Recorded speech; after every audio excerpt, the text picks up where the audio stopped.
The challenges and the struggles in all our formation houses are pretty similar everywhere. Because most of our students have joined us, have had a life. The varying motivations of staying and those who continue to live will always be part of our reality. But I agree with our two formators. The consistency of accompaniment, of journeying with our young, will always be something that is demanded of us. Because the young people, like a lot of human beings, have their lows and their ups, their downs and their rising. That makes it exciting than posing as a threat. But for those, I find that it's easy to say the reasons of living a community. It's always hard to find the reasons of staying. So those who leave us hopefully take some of us to their lives, and they're still good and we wish them well. And justice demands us that we still care for them at some level.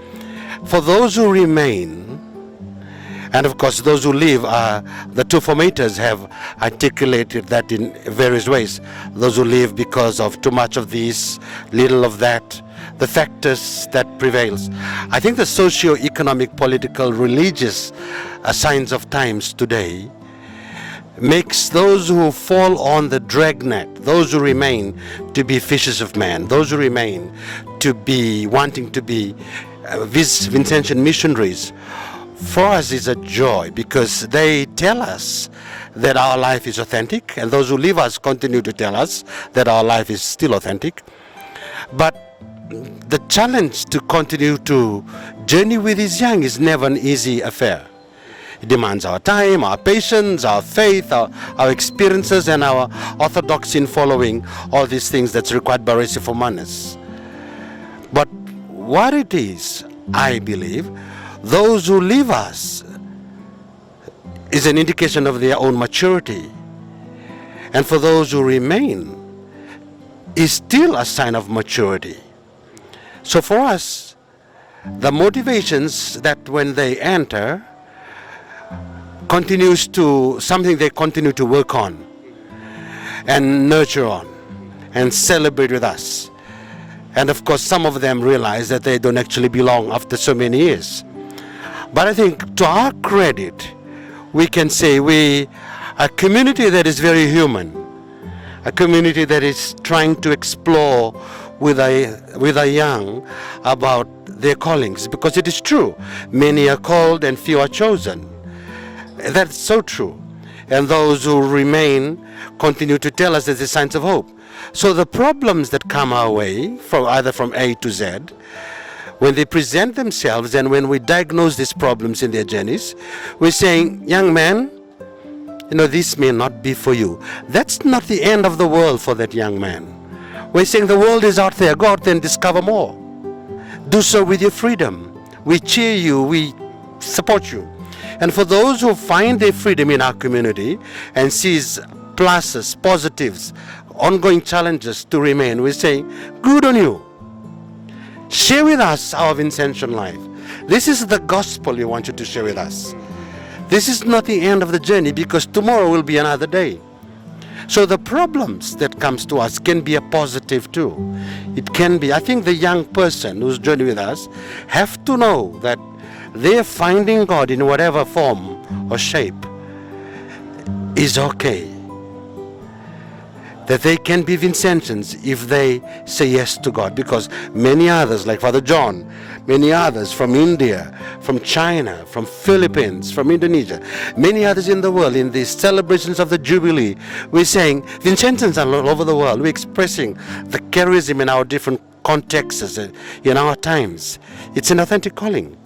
These problems that come to us, whether they come to us through royal commissions or finding of our formators or the assessments of our student body, let's not stop here. These are signs that we can conquer together.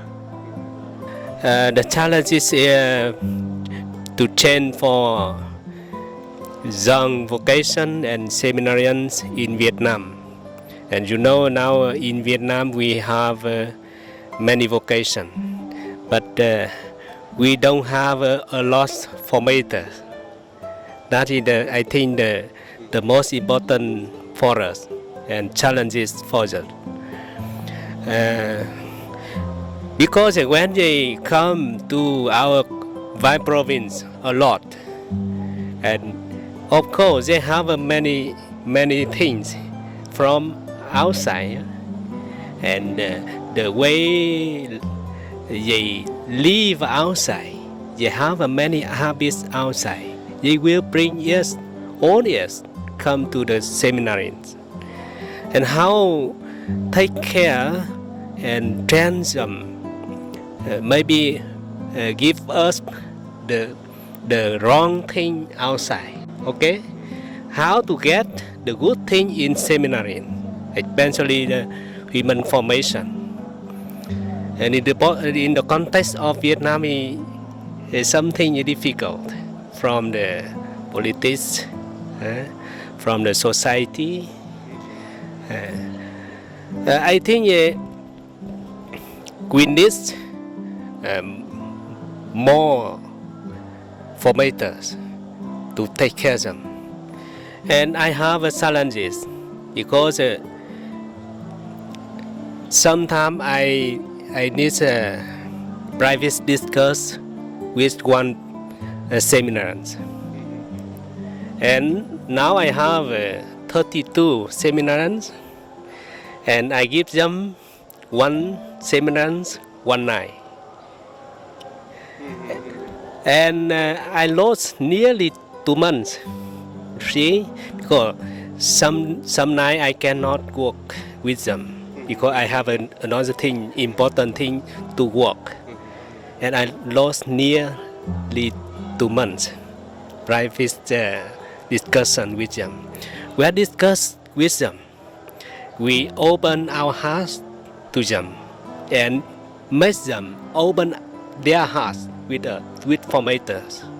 And we know, and something we heard or we recognize in their life not good, not conflict with the seminary life. We share them and we advise them how to live to become the good seminarians.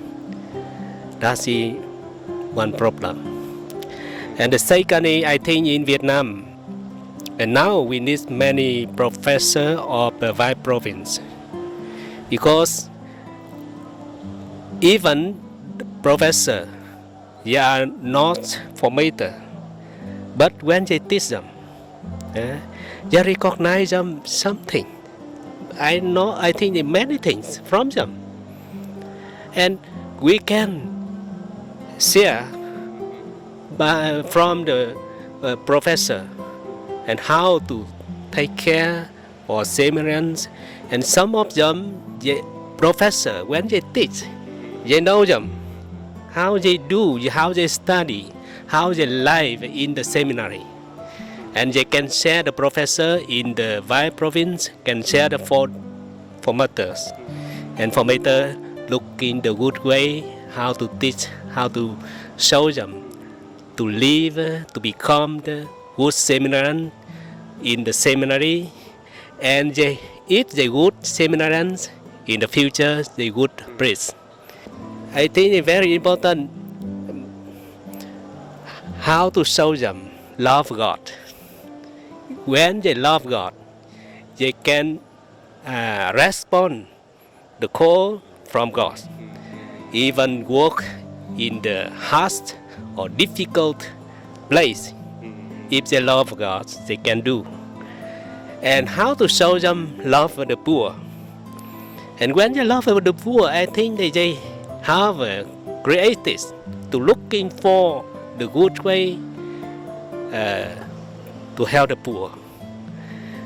And now in Vietnam, we take care on the focus on the teaching for our seminarians, and how in the future they can go everywhere to evangelize and serve the poor in everywhere, not in Vietnam. I think that is we need to take care for our Samaritans. That's why now I try to teach English for them. I think the English is very important for them in the future, work in another country. That's I think the challenges in Vietnam. Okay, thank you. So thank you very much, fathers. Your sharing give us the portrait, the image, how you train, how your work is very important in your province, in order that our charism will be continued to live year by year our Vincentian charism. Whatever challenge that you face, your faithfulness to this work should be appreciated. We will ask God, of course, more strength, more graces for each one of us, especially who are working in the formation house, formation work, to give us more strength, more grace to continue the work of God. Thank you very much. Dear sisters and brothers, as far as the poor is calling us to serve them, this charism should be continued. That's why we always need the new vocation. We ask God to send us new laborers to work, especially to serve the poor brothers and sisters, to serve the poor people. That's why we need also your support, your prayers, and your collaboration together with us to answer God's calling, especially in this very fast changing world with many new kinds of poverty. We need more vocation. We need your continuing prayers.